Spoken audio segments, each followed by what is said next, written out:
Blood cancer বাসা বেঁধেছে ৫ বছর বয়সী জুবায়ের ইসলামের শরীরে।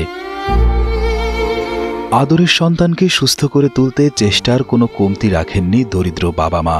জমি জমা গবাদি পশু বিক্রি করে ৩ বছর ধরে ছুটছেন বিভিন্ন হাসপাতালে। তবে এখন অর্থের অভাবে থেমে আছে জুবায়েরের চিকিৎসা।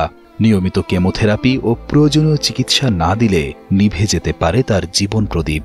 অনেক টাকা খরচ করছি, জমি ছিল, গরু ছিল, মানে সব কিছুই বিক্রি করছি।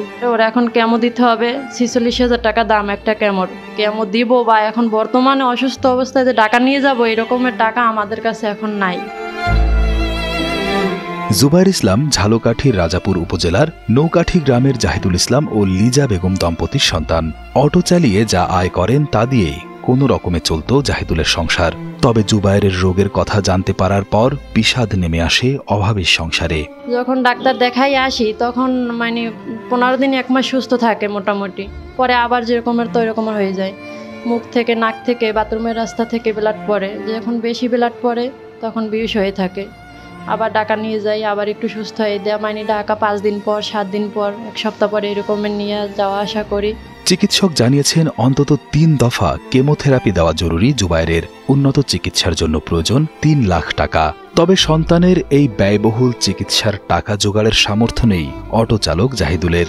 আমি সামান্য একজন অটো চালক, আর চিকিৎসা করাইতে পারতেছি না। আপনারা এখন যারা আছেন বিদ্যমান, আপনাদের কাছে একটু সহযোগিতার দরকার। অর্থের অভাবে যেন ছোট্ট শিশু জুবায়েরের জীবন প্রদীপ নিভে না যায়, সেজন্য সমাজের বিত্তবানদের কাছে সাহায্যের অনুরোধ জানান প্রতিবেশী ও স্থানীয়রা।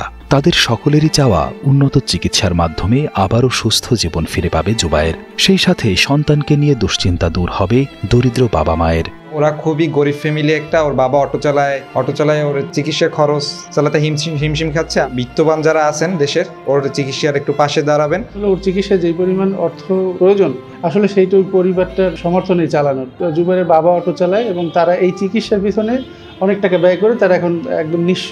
তাই আমরা চাই যে সমাজে যারা বিত্তবান আছে তারা আসলে এই বাচ্চাটিকে একটু সুস্থের জন্য, চিকিৎসার জন্য সবাই সহযোগিতা করুক এবং সবাই একটু এগিয়ে আসুক, যাতে এই ফুটফুটে শিশুটি এই পৃথিবীর আলো বাতাসে সুস্থভাবে বেঁচে থাকতে পারে।